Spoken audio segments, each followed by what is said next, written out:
What I've learned from the comments I've received on my recent videos on hi-fi include these. Hi-fi is a much more popular topic than pro audio. The hi-fi community is incredibly engaged, passionate and vocal. Despite the near universal use of digital audio, analogue has most definitely not gone away, and people want to get the best experience from their system. So, today I'd like to comment on how to get the most from your hi-fi. I mean, really get the most out of it. Don't forget, these are just my opinions. I'm not a hi-fi god or even a guru, but I do know a thing or two, and so do my viewers. So I'd love to receive your comments. I can't possibly reply to all the comments I get on my channel, but I do set aside time to read them all, and often they inspire me for new topics for my videos. By the way, I made a little mistake in one of my videos a while ago, and a commenter has set me right. So I'll be making a video on that in the near future. Anyway, how to get the most from your hi-fi. Let's set a few parameters first. I don't mean digital hi-fi. As I've said, digital is accurate, but it's boring. In fact, I don't think I would even call it hi-fi. Hi-fi should be analogue, past, present and future. I don't mean ridiculously high-end audiophile hi-fi that only BBC sports commentators can afford. I mean high-end where you'd buy a second-hand car rather than a new one, so there was enough in your hi-fi budget for a good system. I don't mean cassette or reel-to-reel tape. I might count Nakamichi as hi-fi, but that's about as far as I'll go. Reel-to-reel tape is either vintage pro audio or a different hobby entirely. Did I say that I don't mean digital? That includes compact disc and mini disc too for that matter. I do mean a turntable cartridge and tone arm from manufacturers that serve the audiophile market. I do mean preamp and power amp, similarly from a hi-fi manufacturer, not a recording studio or public address company. And speakers that would be too big for most significant others to tolerate. So, you have all of that, or you're on your way with a basic system that you hope to upgrade. Next, your records. Now, this is interesting and I could have made a whole video on this topic. Your taste in music is your business, not mine, so I won't comment on that. But there are things you need to consider when building your vinyl library. Firstly, there's all the music in the world on streaming services, so you don't have to satisfy all of your music needs with vinyl. You could enjoy hi-fi perfectly well with 20 or 30 records. And as your aim is to enjoy hi-fi, maybe you should choose records that have been noted as among the hi-fi greats. Now, where should you source these records from? Well, you could go very high-end and buy extremely high-quality vinyl pressings from the likes of Mobile Fidelity Sound Lab, or MoFi for short. A copy of Michael Jackson's Thriller, mastered from the original analog master tapes, will set you back $100. That sounds like a lot of money, and it is.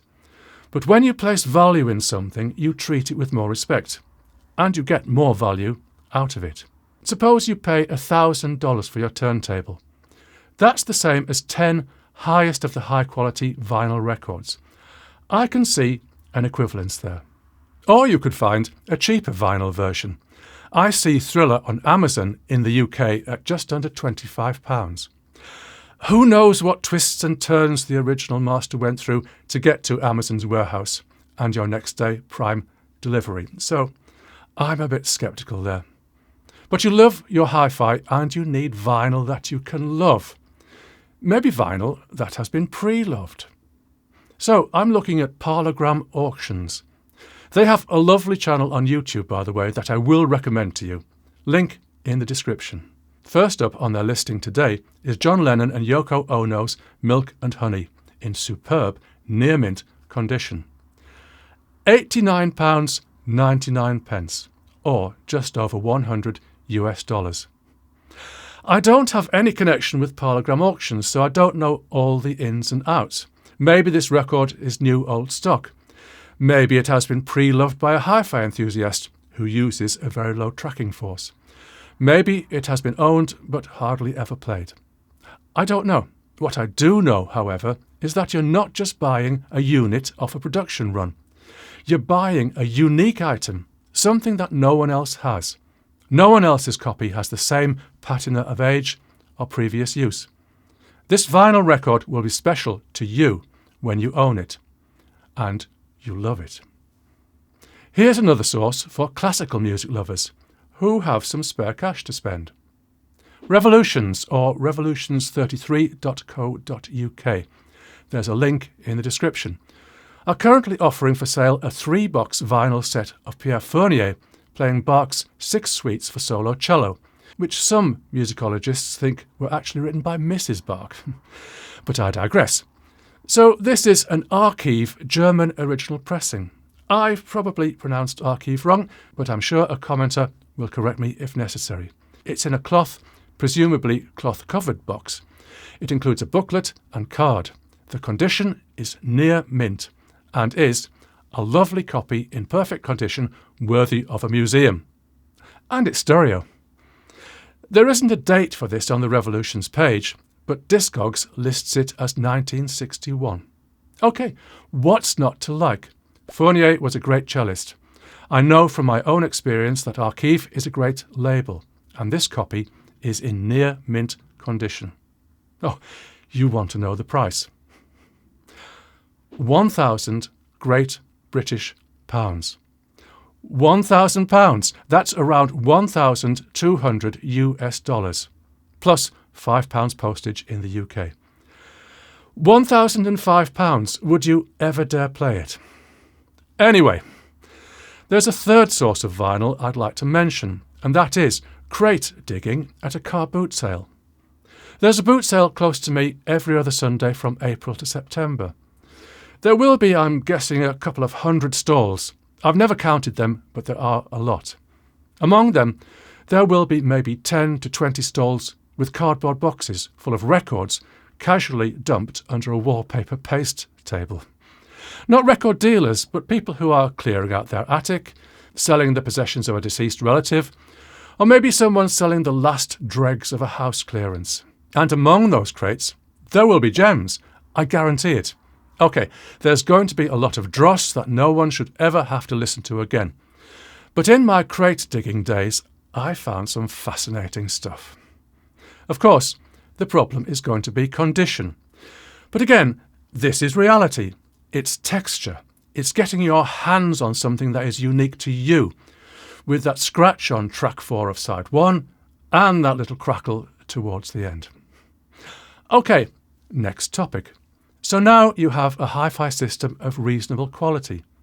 You've set up your listening room so you can sit comfortably equidistant between your speakers, or as near as you can get, when seated on your richly upholstered Chesterfield sofa with your most favourite friend. You have a small but cherishable vinyl collection. Now what? Are you going to put on a record and listen to it? Come on, you're not treating your vinyl, your hi-fi, or your own listening experience with proper respect. Let me give you a perspective. Over 8 weeks of summer, the BBC, the British Broadcasting Corporation, puts on a series of promenade concerts at the Albert Hall. Promenade meaning that people in the arena stand. They are familiarly known as the Proms. When I go to an evening concert, I buy my ticket online at 10:30, which is as soon as day tickets are available. I leave my house at 2:30 p.m, travel by car just a couple of miles to the Oxford Tube bus stop, get on the bus around 3 and arrive at London's Notting Hill Gate at 4.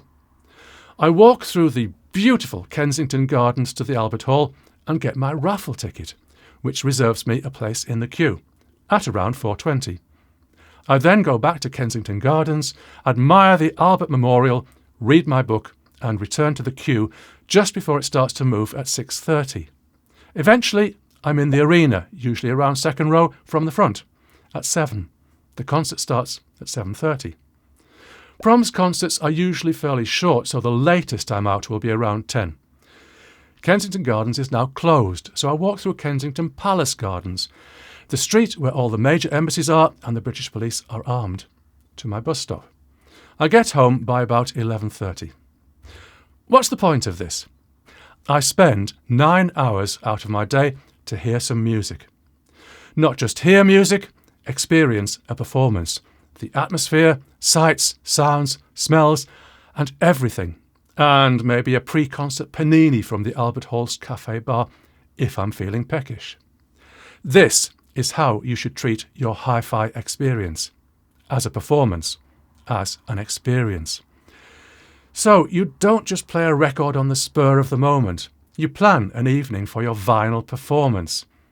You plan a programme covering a range of music, taking you on a journey from beginning through moods and emotions, highs and lows, to a towering crescendo or a distant fading of voices at the end. You plan an interval during which you will quaff Zinfandel from a Riedel glass, or maybe even a nice Chianti. At the end, you'll lift the stylus, sit back down, relax, and absorb what you've just heard.